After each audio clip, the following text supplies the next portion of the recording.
Who doesn't love a good story? I mean, we like to tell them and we like to hear them. And there was a story I heard at Selwyn from Uncle Osee 40-odd years ago.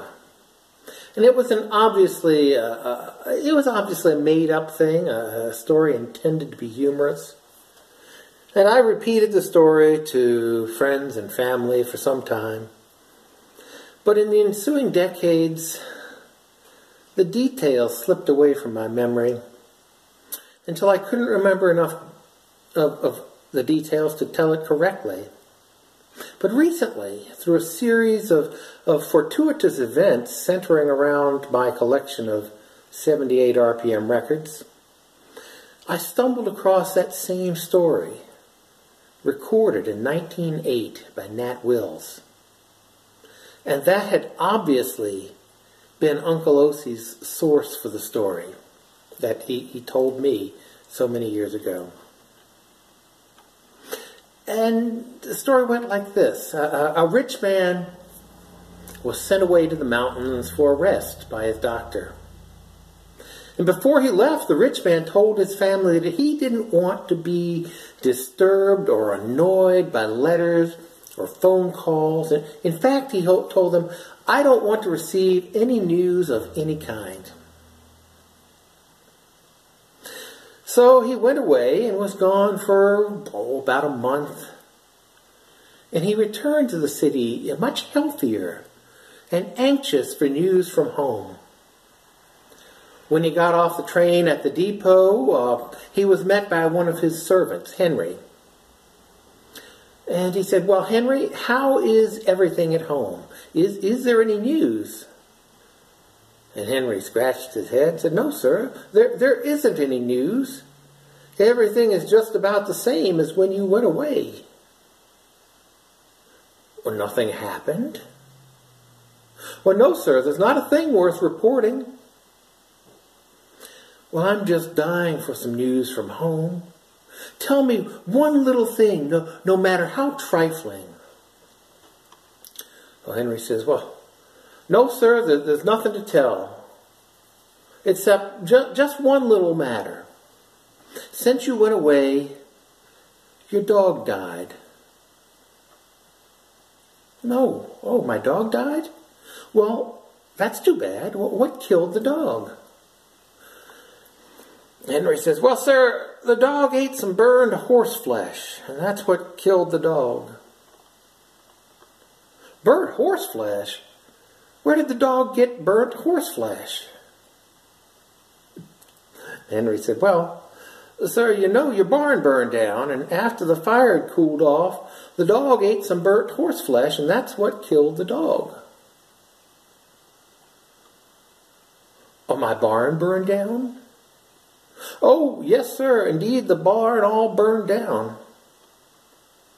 "Well, how did the barn catch fire?"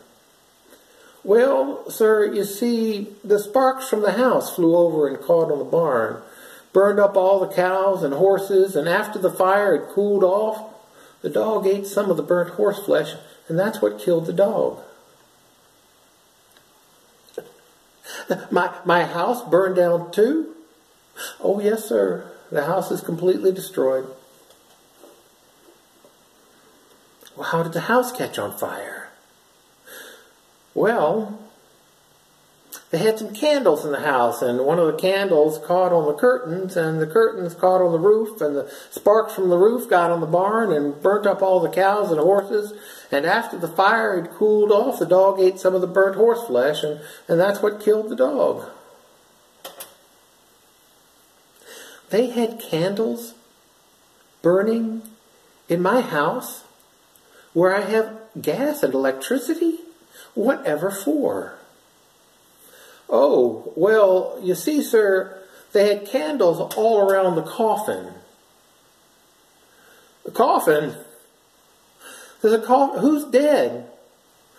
"Oh, yes, sir, that's another thing I forgot to tell you. Your mother-in-law is dead." "My mother-in-law? My mother-in-law is dead?" "That's right, sir. She's dead, all right." You needn't worry about that. What killed my mother-in-law? Well, sir, I don't know exactly, but around the neighborhood they say it was the shock of your wife running away with the Fuller Brush man. When he was done, Uncle Osee would abruptly turn his head to the side, like he was looking at something in the distance. And he'd watch me out of the corner of his eye to see my reaction. Well, I laughed, of course. It was funny because the no news to report had turned out to be much news to report. And the servant Henry had buried the lead, as newspaper editors called it. Henry had started with the most relatively insignificant detail and only eventually revealed the main event. It's a technique that's considered poor form in reporting. Burying the lead often angers people by making them struggle to understand what is most important in a reported story.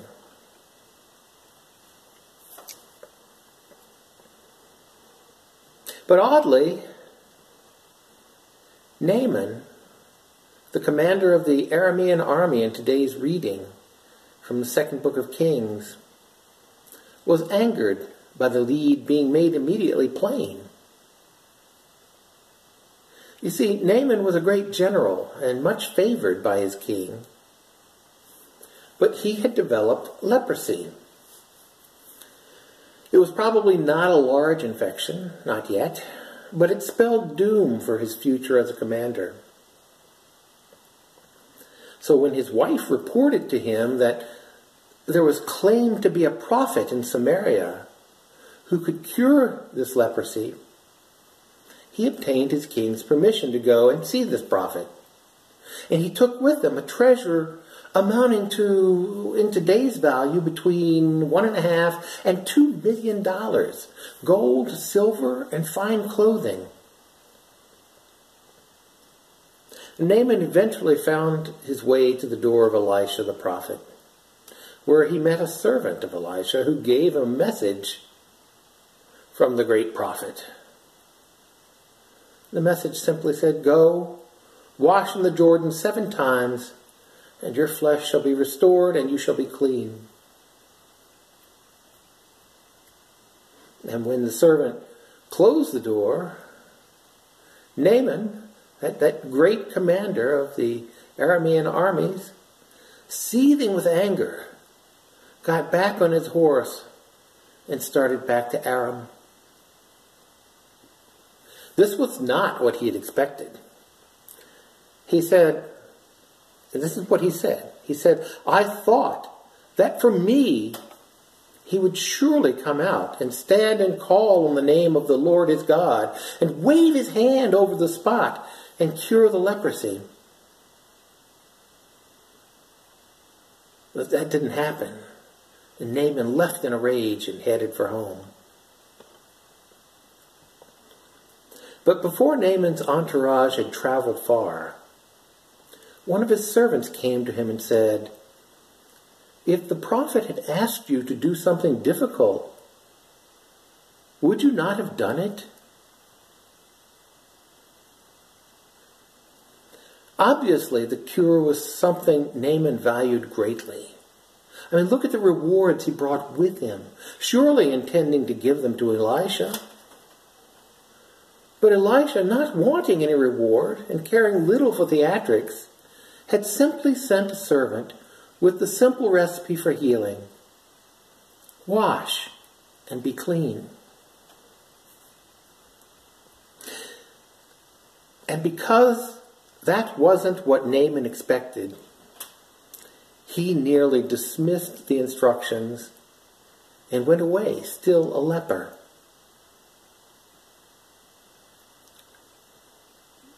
But thankfully he didn't.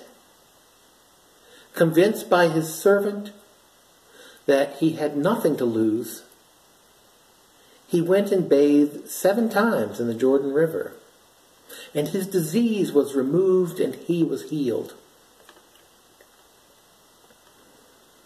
I don't know whether it was arrogance or pride or unreasonable expectations or something else that nearly caused Naaman to throw away the healing and cleansing he so greatly desired.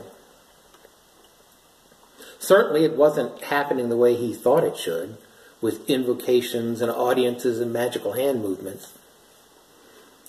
He almost gave up his greatest desire because it wasn't happening his way.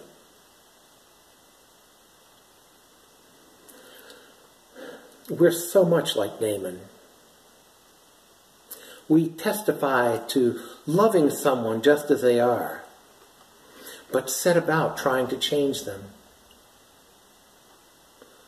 We desire to participate in society, politics, ministry, or any number of opportunities for cultural intercourse, but we don't because it isn't being done our way. And like Naaman, our stubbornness and pride threaten to deny us what we most ardently desire. And all the while the truth is that we are people God would use for the advancement of his kingdom. If only we would embrace simple truths rather than chase mighty what-ifs. God has a plan, and we can be part of it as long as we resist the temptation to have to do it our way. Amen.